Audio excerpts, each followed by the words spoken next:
Assalamualaikum warahmatullahi wabarakatuh. Perkenalkan, nama saya Umi Pertiwi, mahasiswi Sistem Informasi Bilingual 2018.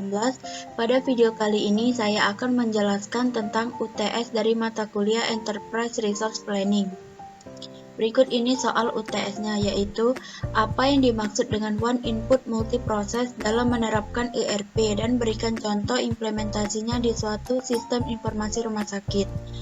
One Input Multiprocess adalah proses di mana ada satu kali input di satu komponen pembentuk sistem, yang di mana akan terjadi otomatisasi di banyak proses yang lain yang terintegrasi ke modul tersebut tanpa harus ada campur tangan atau interaksi user sebagai pengguna sistemnya. Contoh implementasinya yaitu di suatu sistem informasi rumah sakit, yaitu dengan adanya otomatisasi proses yang terjadi pada sistem informasi rumah sakit, seperti pada saat menambahkan data pasien dalam urutan angka yang ada pada daftar pasien bertambah dengan sendirinya tanpa harus diatur atau diketik lagi. Selanjutnya yaitu salah satu diterapkannya ERP adalah adanya standarisasi data dan informasi. Jelaskan dan berikan contohnya. Standarisasi data dan informasi yaitu menstandarkan data dan informasi melalui keseragaman pelaporan, terutama untuk perusahaan besar yang biasanya terdiri dari banyak bisnis unit dengan jumlah dan jenis bisnis yang berbeda-beda. Contohnya, untuk nama nasabah misalnya harus dibuat tanpa mencantumkan gelar, baik gelar akademik maupun gelar keagamaan. Tidak diperkenankan menggunakan karakter khusus dan angka. Berikut ini merupakan soal UTS selanjutnya, yaitu jika diketahui untuk memproduksi barang D diperlukan bahan baku A, B, dan C, di mana kondisi keperluan dan karakteristik setiap bahan baku tersebut adalah sebagai berikut. D didapatkan dari nilai C dan 2B dan juga 3A, dan nilai C didapatkan dari nilai 3A. Pertanyaannya, untuk masing-masing bahan baku A, B, dan C, tentukan nilai-nilai sebagai berikut. Yang pertama, netting, loading, offsetting, dan exclusion. Yang kedua, jelaskan kesimpulan saudara dari hasil nomor 1 di atas. Baiklah ke soal nomor 1, yaitu tentang netting produk D. Diketahui kebutuhan kotor pada periode pertama sampai periode ke-8, yaitu 10, 8, 20, 15, 28, 15, 20, dan 23, dan jadwal penerimaan persediaan terletak pada bulan ketiga sebanyak 20, dan persediaan di tangan yaitu sebesar 28. Pada periode pertama, kebutuhan kotor atau permintaan berjumlah 10, sedangkan persediaan di tangan ada 28, berarti menyisakan persediaan di tangan pada bulan pertama yaitu sebesar 18. Pada periode kedua, kebutuhan kotor atau permintaan berjumlah 8, dan persediaan tangan 18, berarti menyisakan persediaan di tangan sebesar 10. Pada periode ketiga, kebutuhan kotor atau permintaan sebesar 20 dengan persediaan di tangan hanya 10. Tetapi ada penambahan jadwal penerimaan persediaan sebesar 20, yang berarti menyisakan 10 persediaan di tangan pada bulan ketiga. Pada bulan keempat, terdapat kebutuhan kotor atau permintaan sebesar 15 dengan persediaan di tangan sebesar 10. Berarti persediaan di tangan sekarang tinggal 0 dan sisanya dijadikan sebagai kebutuhan bersih, yaitu sebesar 5. Pada periode kelima, kebutuhan kotor sebesar 28 dengan 0 persediaan di tangan, maka 28 tersebut semuanya masuk ke kebutuhan bersih. Pada bulan ke-6 dan ke-7, ke-8 juga seperti itu. Selanjutnya yaitu loading produk D dengan menggunakan metode FPR. Diketahui kebutuhan bersih pada periode ketiga sebesar 5, periode keempat sebesar 28, periode kelima sebesar 15, periode keenam sebesar 20, dan periode ketujuh sebesar 23. Dengan persediaan pada bulan ketiga yaitu sebesar 63, pada bulan keempat 35, pada bulan kelima sebesar 20, bulan keenam sebesar 0, dan bulan ketujuh sebesar 6. Ukuran lot. Pencarian nilai loading bahan baku D menggunakan fixed order requirement dengan intuisi lot sebesar 4 bulan. Jadi setiap 4 bulan akan terjadi yang namanya penambahan ukuran lot yang didapat dari total persediaan ditambah dengan kebutuhan bersih. Dan begitupun dengan bulan ke-7. Selanjutnya yaitu mencari offsetting produk D. Untuk mencari offsetting, kita memerlukan kebutuhan kotor, jadwal penerimaan persediaan, persediaan di tangan, dan kebutuhan bersih yang telah diketahui sebelumnya. Offsetting di sini lead time-nya yaitu 1 bulan. Berarti kita offsetting maju 1 bulan dari periode kebutuhan bersih. Jadi kebutuhan bersih terdapat pada periode keempat, lalu offsettingnya yaitu pada periode ketiga. Untuk periode kelima, offsettingnya pada periode keempat dan seterusnya. Selanjutnya yaitu mencari netting komponen C. Telah diketahui kebutuhan kotor terdapat pada periode ketiga hingga periode ke-7. Jadwal penerimaan terdapat pada periode ketiga sebesar 8, periode keempat sebesar 10, dan periode ke-6 sebesar 20. Dengan persediaan di tangan pada bulan ketiga yaitu sebesar 3. Jadi kebutuhan kotor pada periode ketiga sebesar 5 dengan jadwal penerimaan persediaan sebesar 8, berarti persediaan di tangan pada bulan ketiga yaitu sebesar 3. Pada bulan keempat, kebutuhan kotor atau permintaan sebesar 28 dengan jadwal penerimaan persediaan 10 dan persediaan di tangan sebesar 3. Berarti kebutuhan kotor pada bulan keempat lebih besar daripada persediaan, berarti mensisakan 15 yang dimasukkan ke dalam kebutuhan bersih. Pada periode kelima, kebutuhan kotor sebesar 15 dengan 0 persediaan di tangan, berarti 15 itu dimasukkan ke dalam kebutuhan bersih. Pada periode ke-6, kebutuhan kotor sebesar 20 dengan 0 persediaan di tangan dan jadwal penerimaan persediaannya itu sebesar 20, berarti persediaan di tangan sekarang 0 dan tidak ada kebutuhan bersih, atau dalam kata lain cukup. Pada periode ke-7, terdapat kebutuhan kotor sebesar 23 dengan 0 persediaan di tangan, berarti semuanya dimasukkan, 23-nya itu dimasukkan ke dalam kebutuhan bersih. Selanjutnya yaitu loading komponen C menggunakan metode load for load. Pada metode load for load ini, persediaan semuanya itu harus 0. Maka pada periode pertama kebutuhan bersih sebesar 0, maka ukuran lotnya juga 0. Pada periode kedua dan ketiga pun seperti itu. Pada periode keempat kebutuhan bersihnya itu 15, berarti ukuran lotnya itu juga harus 15 supaya persediaannya itu semuanya 0, dan begitupun dengan pada periode kelima, 6, 7, dan 8. Selanjutnya yaitu offsetting komponen C dengan lead time 1 bulan.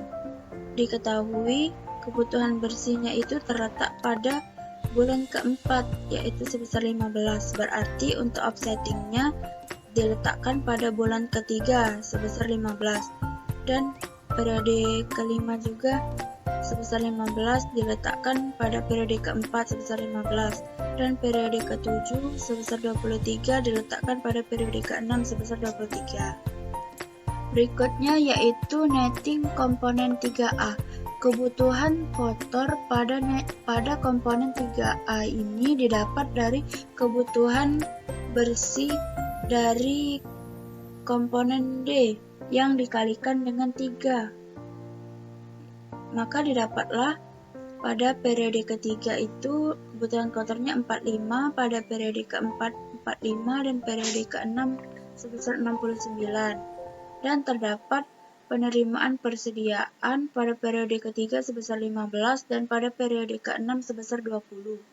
Dengan persediaan di tangan sebesar 22. Maka Pada periode pertama tidak ada kebutuhan kotor, maka persediaan di tangan tetap. Begitupun dengan periode kedua. Sedangkan pada periode ketiga, kebutuhan kotor terdapat sebesar 45 dengan tambahan penerimaan persediaan 15 dan persediaan di tangan 22. Tetapi belum cukup untuk memenuhi semua kebutuhan kotor. Berarti sisanya yaitu dimasukkan ke dalam kebutuhan bersih sebesar 8. Dan pada periode keempat, terdapat 45 kebutuhan kotor atau permintaan dengan 0 persediaan, berarti keseluruhnya dimasukkan ke dalam kebutuhan bersih. Pada periode kelima tidak ada kebutuhan kotor, sehingga persediaan di tangan dan kebutuhan bersihnya itu 0. Pada periode ke-6 terdapat 69 permintaan atau kebutuhan kotor dengan 0 persediaan di tangan dan tambahan penerimaan persediaan sebesar 20, berarti menyisakan 49 yang dimasukkan ke dalam kebutuhan bersih. Berikutnya yaitu loading komponen 3A dengan menggunakan metode EOQ. Dengan menggunakan metode ini, kita harus mengetahui terlebih dahulu D atau total kebutuhannya itu berapa, biaya pemesaannya itu berapa, dan biaya penyimpanannya itu berapa, sehingga bisa kita masukkan ke dalam rumus. Adapun rumusnya yaitu akar 2D dikali K dibagi H. Maka didapatlah 26,83 unit, maka dibulatkan menjadi 26 unit. Lalu kebutuhan bersih diketahui terdapat pada bulan ketiga, keempat, dan keenam dengan ukuran lot yaitu 26 yang kita dapatkan dari rumus yang telah kita cari tadi. Pada periode pertama tidak ada permintaan atau tidak ada kebutuhan bersih, sehingga persediaannya tetap 26, dan begitupun dengan bulan kedua.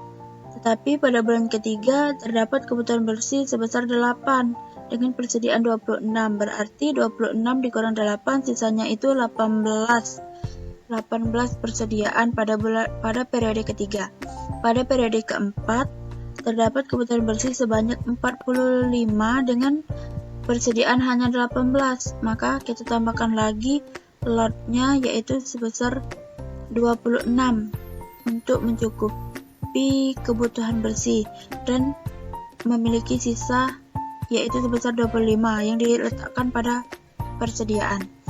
Pada periode kelima tidak terdapat kebutuhan bersih, maka persediaannya tetap 25. Pada periode ke-6 terdapat kebutuhan bersih sebanyak 49 dengan ukuran lot 26 dan persediaan 25, menyisakan 2 persediaan pada bulan ke-6. Pada bulan ke-7 tidak terdapat kebutuhan bersih, berarti persediaannya tetap, dan begitupun dengan bulan ke-8.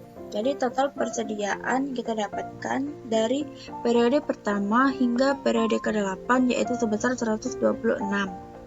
Maka kita cari biaya pemesanannya itu dikalikan dengan 4 karena ukuran lotnya itu ditambahkan sebanyak 4 kali, dan biaya penyimpanannya yang yaitu sebesar 315.000 yang didapat dari keseluruhan total persediaan dikali biaya pemesanan, sehingga menghasilkan total biaya sebesar 323.000. Selanjutnya yaitu offsetting komponen 3A dengan lead time 1 bulan. Pada komponen 3A ini kebutuhan bersihnya itu terdapat pada periode ketiga, berarti offsettingnya yaitu pada periode kedua sebesar 8, dan begitupun dengan periode-periode selanjutnya. Selanjutnya yaitu netting komponen 2B. Pada netting komponen 2B ini kebutuhan kotor didapat dari kebutuhan bersih dari komponen C dikalikan dengan 2, maka didapatlah pada bulan ketiga sebesar 10, pada bulan keempat sebesar 56, pada bulan kelima sebesar 30, pada bulan keenam sebesar 40, dan pada periode ketujuh sebesar 46. Dengan penerimaan persediaan pada bulan kedua yaitu sebesar 10 dan persediaan di tangan sebesar 18. Maka pada periode pertama tidak terdapat kebutuhan kotor, jadi persediaannya tetap 18. Pada periode kedua tidak terdapat kebutuhan kotor namun ada penerimaan persediaan, berarti persediaan di tangan sekarang berjumlah 28. Pada periode ketiga kebutuhan kotor sebesar 10 dan persediaan selanjutnya yaitu netting komponen 2B. Kebutuhan kotor pada komponen 2B didapat dari komponen sebelumnya dengan dikalikan 2, maka didapatlah pada bulan ketiga sebesar 10, pada bulan keempat sebesar 56, pada bulan kelima sebesar 30, pada bulan keenam sebesar 40, dan pada bulan ketujuh sebesar 46. Dengan jadwal penerimaan persediaan terdapat pada bulan kedua sebesar 10, bulan keempat sebesar 10, dan bulan keenam sebesar 20. Dengan persediaan di tangan sebesar 18, maka pada periode pertama tidak ada kebutuhan kotor, berarti persediaan di tangan tetap 18. Pada periode kedua tidak ada kebutuhan kotor namun ada penerimaan persediaan, berarti persediaan di tangan bertambah menjadi 28. Pada bulan ketiga kebutuhan kotor sebesar 10 dengan persediaan di tangan sebesar 28, berarti menyisakan persediaan di tangan sebesar 18. Pada periode keempat kebutuhan kotor sebesar 56 dengan tambahan penerimaan persediaan sebesar 10 dan persediaan di tangan sebesar 18, maka menyisakan 28 yang dimasukkan ke dalam kebutuhan bersih. Pada periode kelima, terdapat 30 kebutuhan kotor dengan 0 persediaan di tangan, maka seluruhnya dimasukkan kebutuhan bersih sebesar 30. Pada periode ke-6, terdapat kebutuhan kotor sebesar 40 dengan 0 persediaan di tangan dan tambahan penerimaan persediaan, berarti menyisakan 20 yang dimasukkan ke dalam kebutuhan bersih. Pada bulan ke-7, yaitu kebutuhan kotor sebesar 46 dengan persediaan di tangan sebesar 0, maka seluruhnya masuk ke kebutuhan bersih yaitu 46. Selanjutnya, plotting komponen 2B menggunakan metode FOQ dengan nilai intuisi lot sebesar 20. Diketahui kebutuhan bersih terdapat pada periode keempat, kelima, keenam, dan ketujuh dengan nilainya masing-masing. Ukuran lotnya yaitu sebesar 20. Pada periode pertama tidak terdapat kebutuhan bersih, maka persediaannya tetap 20. Pada periode kedua tidak terdapat kebutuhan bersih, maka persediaannya juga tetap 20, dan periode ketiga pun begitu. Pada periode keempat terdapat kebutuhan bersih sebesar 28 dengan ukuran lot 20, berarti persediaan menyisakan persediaan sebesar 12. Pada periode kelima, kebutuhan bersihnya 30, ukuran lotnya 20, berarti dan persediaannya 12, berarti menyisakan 2 persediaan. Pada bulan ke-6, terdapat kebutuhan bersih sebanyak 20 dengan ukuran lot 20 dan persediaan sebelumnya itu 2, berarti tetap 2. Dan pada periode ke-7 terdapat kebutuhan bersih sebesar 46 dengan ukuran lot 44, maka persediaan menjadi 0. Untuk periode ke-7 ukuran lot diperbesar untuk menyamai jumlah kebutuhan bersih yang tinggi, yang berarti nilai lot harus sama untuk periode selanjutnya, khususnya untuk metode FOQ. Selanjutnya yaitu offsetting komponen 2B dengan lead time 2 bulan. Pada komponen 2B, kebutuhan bersihnya itu terdapat pada periode keempat.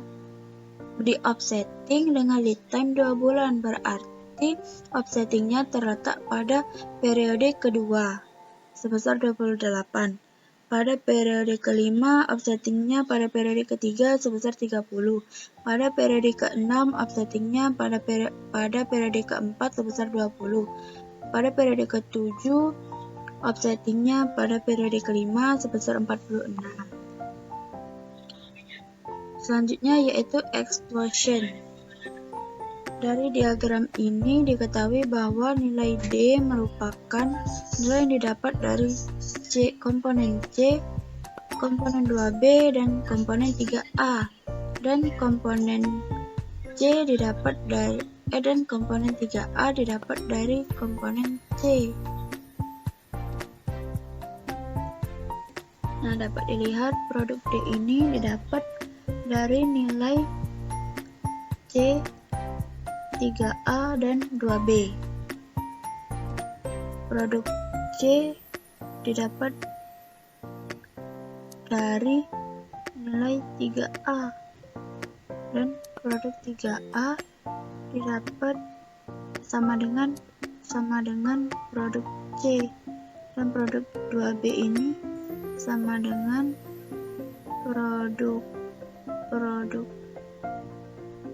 D dikalikan dengan 2. Maka selanjutnya yaitu kesimpulan dari pemaparan materi sebelumnya. Jadi kesimpulannya, komponen D didapat dari komponen C, 3A, dan 2B, dan komponen C didapat dari komponen 3A, seperti yang terlihat pada diagram berikut ini. Sekian penjelasan dari saya mengenai soal-soal pada UTS pada mata kuliah Enterprise Resource Planning. Terima kasih atas perhatiannya dan mohon maaf apabila ada kesalahan. Saya akhiri, wabillahi taufiq wal hidayah. Wassalamualaikum warahmatullahi wabarakatuh.